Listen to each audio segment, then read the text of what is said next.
কি রকম জাউরার জাউরা।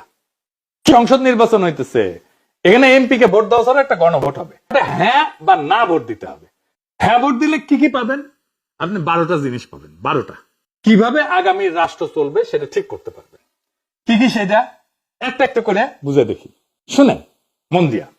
আপনি কি এমন একটা বাংলাদেশ চান যেখানে তত্ত্বাবধায়ক সরকার, নির্বাচন কমিশন, সরকারি কর্ম কমিশন মানে যেটাকে পিএসসি বলা হয়, এটা গঠনে সরকারি দল এবং বিরোধী দল একত্রে কাজ করবে?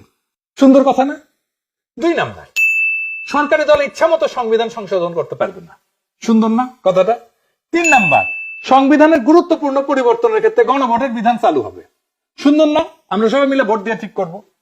4 নাম্বার, বিরোধী দল থেকে ডেপুটি স্পিকার এবং গুরুত্বপূর্ণ সংসদীয় কমিটি সমূহের সভাপতি নির্বাচিত হবেন বিরোধী দল থেকে। সুন্দর না?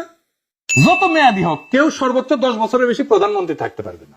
সংসদের নারীর প্রতিনিধিত্ব পর্যায়ক্রমে বাড়বে। ক্ষমতার ভারসাম্য প্রতিষ্ঠার জন্য পার্লামেন্টে একটা উচ্চ কক্ষ গঠিত হবে। দেশের বিচার ব্যবস্থা স্বাধীনভাবে কাজ করবে। সুন্দর কথা না? আপনার মৌলিক অধিকারের সংখ্যা বাড়বে। কি রকম একটা মৌলিক অধিকার হইতেছে, ইন্টারনেট সেবা কখনো বন্ধ করা যাবে না, এটাকে মৌলিক অধিকার হিসেবে ঘোষণা দিবে। তার হাসিনা এটা বন্ধ করে দিছিল। দণ্ডপ্রাপ্ত অপরাধীকে রাষ্ট্রপতি ইচ্ছা মতো ক্ষমা করতে পারবে না। ফাঁসি দিলেও তো ক্ষমা করে দেয়, জেল দিলেও ক্ষমা করে দেয়। রাষ্ট্রপতি এবং প্রধানমন্ত্রী ক্ষমতার মধ্যে ভারসাম্য থাকবে। রাষ্ট্রভাষা বাংলার মর্যাদার পাশাপাশি অন্যান্য জাতিগোষ্ঠীর ভাষাও সাংবিধানিক ভাবে স্বীকৃতি হবে। সব সুন্দর কথা না? 12টা কথা। হ্যাঁ ভোট দিলে সবগুলা পাবেন, এই যতগুলো আছে সবগুলো। না ভোট দিলে কিছুই পাবেন। কিন্তু বিএনপি কি বলতেছে দেখেন, বিএনপি কি বলতেছে? বলে না ভোটের ক্যাম্পেইন করতে। কি রকম জাউরার জাউরা, কি রকম খাইস্টার খাইস্টা।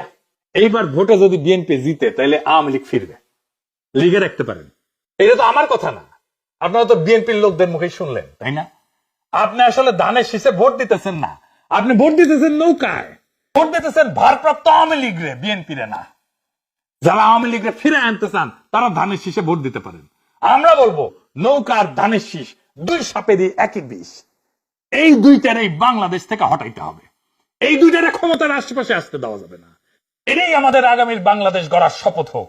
ইনকিলাব জিন্দাবাদ।